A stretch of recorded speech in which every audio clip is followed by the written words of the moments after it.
মাননীয় সাংবাদিকবৃন্দ, আসসালামু আলাইকুম।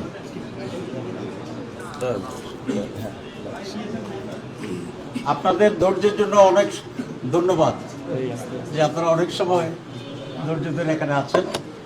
আজকে একটা বিশেষ দিন সময় আমরা দুই দল দীর্ঘ সময় ধরে বর্তমান পরিস্থিতি এবং অন্যান্য বিষয়ে আলোচনা করেছি। আলোচনায় কয়েকটি বিষয় আমাদের সামনে আসছে। এক হচ্ছে সার্বিক বাংলাদেশের পরিস্থিতি, আমাদের ঐক্যমত্য কমিশনের যে সমস্ত বিষয় আলোচনা হচ্ছে সেগুলো, এবং আমরা যে পিআর সিস্টেমের কথা বলেছিলাম সেই প্রপোর্শনাল রিপ্রেজেন্টেশনের ব্যাপারে আমরা কথা বলেছি, এবং স্থানীয় সরকার যে নির্বাচন জাতীয় সরকারের আগে সেই নির্বাচনটি সম্পন্ন হওয়ার ব্যাপারে আমরা কথা বলেছি, এবং এই সকল বিষয়ে আমরা দুই দল ঐক্যমত্য পোষণ করেছি, এবং সামনের দিনগুলোতে কিভাবে এইসব কিছু অর্জন করা যায় সমস্ত কৌশলগত বিষয়ে আমাদের মাথায় মত বিনিময় হয়েছে। আমরা এই বিষয়ে একমত হয়েছি যে এই আলোচনা সামনের অব্যাহত থাকবে, এবং যে সমস্ত বিষয়ে দুটি দলে ঐক্যমত্য পোষণ করেছি সেগুলো অর্জনের জন্য যে সমস্ত কৌশল এবং কর্মসূচি নেওয়া দরকার আমরা গেজেলে সে সমস্ত কর্মসূচি গ্রহণ করব, এবং এই আলোচনাকে অব্যাহত রেখে যাতে করে আমরা একটা সফল এন্ডিংয়ে যেতে পারি সেই ব্যাপারে আমরা ঐক্যবদ্ধভাবে কাজ করব।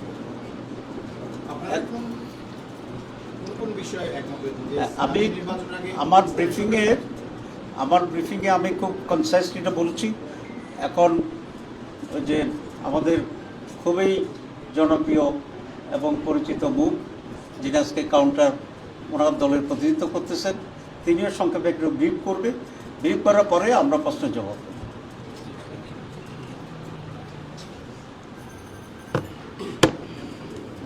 বিসমিল্লাহির রহমানির রহিম। ইতিমধ্যে আপনারা শুনেছেন যে বাংলাদেশ জামায়াত ইসলামীর সাথে গণ অধিকার পরিষদের একটি প্রতিনিধি দল আমরা দেশের চলমান পরিস্থিতি নিয়ে আলোচনা করেছি, এবং স্বাভাবিকভাবেই এখন সকলের কনসার্ন যে রাষ্ট্র সংস্কারের বিষয়টি এবং জুলাই সনদ ঘোষণার বিষয়টি।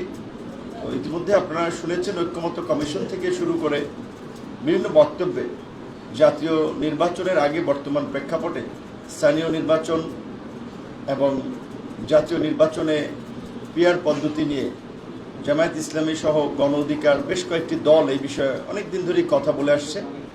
তো এই বিষয়টি নিয়ে আমরা আবারও আলোচনা করেছি, যেহেতু ঐক্যমত্যের কমিশনে আমরা দেখতে পাচ্ছি যে এখনও এটা নিয়ে কিছুটা দ্বিধাদ্বন্দ্ব কিংবা কিছুটা দ্বিমত রয়েছে, সেক্ষেত্রে আমাদের আলোচনাগুলো আমরা করেছি। পাশাপাশি ফ্যাসিবাদের পতনের পরে মানুষের যে একটা ইতিবাচক পরিবর্তনের স্বপ্ন বাংলাদেশে বর্তমান প্রেক্ষাপটে যে বিষয়টি নিয়ে সাধারণ মানুষ খুব অতিষ্ঠ এবং অনেকে ক্ষুব্ধ হচ্ছে যে বিভিন্ন জায়গায় দলবাজি, দখলবাজি, চাঁদাবাজি, দুর্নীতি এগুলো বন্ধে এবং এগুলোর প্রতিকারে আমরা পরস্পর কীভাবে কাজ করতে পারি, এবং স্বাভাবিকভাবেই দেশের চলমান পরিস্থিতি থেকে শুরু করে আগামী জাতীয় নির্বাচন সব বিষয়গুলো নিয়ে আলাপ আলোচনা হয়েছে, এবং দেশ জাতির বৃহত্তর স্বার্থে এই জুলাইয়ের অংশীজনরা আমরা কিভাবে পরস্পর কাজ করতে পারি সেই বিষয়গুলো নিয়েও আলাপ আলোচনা হয়েছে। ধন্যবাদ। জি, প্রশ্ন যদি দু একটা করা যায়, বেশি না, তাই রাত তো অনেক হয়ে গেছে। দু একটা প্রশ্ন যদি আপনার করতে চান। জাতীয় নির্বাচনে পিআর পদ্ধতি নিয়ে কি আমরা কি এক জায়গায় এসে পৌঁছেছেন কিনা? একটা বিষয় একটু বলে রাখি যে আজকে প্রধান নির্বাচন কমিশনার ইতিমধ্যে বলেছেন যে তারা জাতীয় নির্বাচন নিয়ে ভাবছেন, স্থানীয় সরকার নির্বাচন নিয়ে আসলে এই মুহূর্তে ভাবছেন না।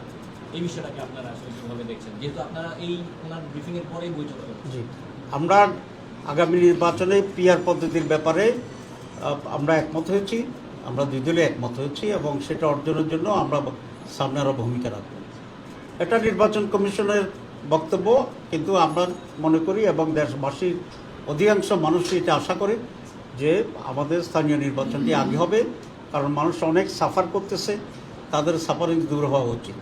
2 নম্বর, আমরা যে কেয়ারটেকার সরকারের যে আলোচনাটি হচ্ছে এবং যেটাতে আমরা ঐক্যমত্য আছি সেখানে এটাও আছে যে স্থানীয় সরকার নির্বাচন এবং জাতীয় নির্বাচন কেয়ারটেকার সরকারের অধীনেই হতে হবে। যদি সেটা হয় তো তাহলে অবশ্যই জাতীয় নির্বাচনের আগেই কেয়ারটেকার স্থানীয় নির্বাচন হইতে হবে এবং হওয়ার পরে একই কেয়ারটেকার সরকার অধীনে জাতীয় নির্বাচনটি হবে। সেটা সিএসসি বলছে যে গভর্নমেন্ট চাইলে আমরা দুই নম্বর হচ্ছে যে সিএসসি যেটা বলেছেন, আমি এখন বললাম যে যদি গভর্নমেন্ট চায় তাহলে তারা জাতীয় নির্বাচনের আগেই স্থানীয় নির্বাচন করতে তারা সক্ষম আছে এবং সেটা করতে পারবে। সুতরাং সরকারের কাছে আমাদের এই স্পষ্ট বক্তব্য এবং দাবি, অধিকাংশ মানুষকে রিপ্রেজেন্ট করে যে দলগুলো তারা সম্মিলিতভাবে এখন পিআরের পক্ষে। সুতরাং এটাকে কনসিডার করি আমি মনে করি সরকার আগামী নির্বাচন পিআরের মাধ্যমে করবেন, এটা আমরা আশা করি। এবং না হলে সেটা আদায় করার জন্য আমরা কনস্ট্রাকটিভলি আমরা প্রচেষ্টা চালিয়ে যাব ইনশাআল্লাহ। জি, আর তো প্রশ্ন নাই, মৌলিক প্রশ্ন তো একটা দুইটাই। ওকে, থ্যাংক ইউ। আপনাদের ভিতরে এই গণ অধিকার পরিষদ এবং বাংলাদেশ জামায়াতে ইসলামীর ভিতরে কোনো আগামী নির্বাচনে একসাথে হওয়ার কোনো আলোচনা হয়েছে কিনা? হ্যাঁ, সেটা তো একটা ইম্পর্টেন্ট আলোচনা আমরা করছি।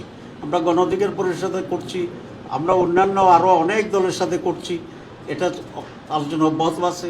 ইসলামিক দলগুলোর সাথে আমরা বারবারই আলোচনা করেছি। আমরা মনে করি পিআর পদ্ধতি এবং স্থানীয় সরকার নির্বাচন আর জাতীয় নির্বাচনে জুলাই চেতনাকে ধারণ করে প্রকৃতপক্ষে এই সেন্টিমেন্টের মেজাজের যারা আছে সকলে মিলে আমরা একটা বৃহত্তর ঐক্য করতে সক্ষম হব এবং সেই ঐক্যবদ্ধভাবেই আমরা আগামী নির্বাচনে অংশগ্রহণ করব, লড়াই করব ইনশাআল্লাহ। একটা কথা হচ্ছে যে দেখেন, আমাদের শাসনতান্ত্রিক ব্যবস্থায় ত্রুটি এবং জটিলতা রয়েছে বিধেই কিন্তু আজকে এই 16 বছরে আমরা ফ্যাসিবাদ দেখেছি এবং এর পরিবর্তনের জন্য আমরা আলাপ আলোচনা করছি। জাতীয় ঐক্যমত কমিশন গঠিত হয়েছে।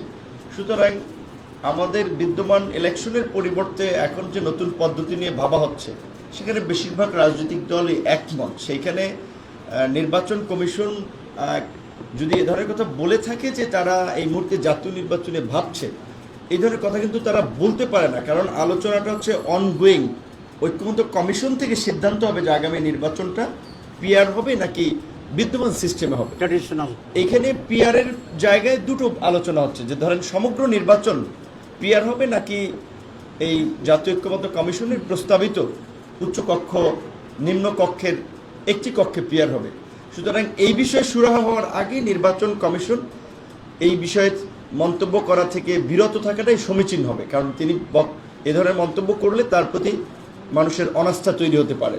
কারণ গত 1 বছর ধরে জাতীয় স্থানীয় সরকারের জনপ্রতিনিধি নাই, যার ফলে মানুষ এটা চরম ভোগান্তির শিকার হচ্ছে। এবং আপনারা লক্ষ্য করছেন যে সরকারের উন্নয়ন কর্মকাণ্ড মানুষের সামনে যেভাবে দৃশ্যমান হওয়া দরকার, নির্বাচিত প্রতিনিধি না থাকার ফলে সেটিও হচ্ছে না।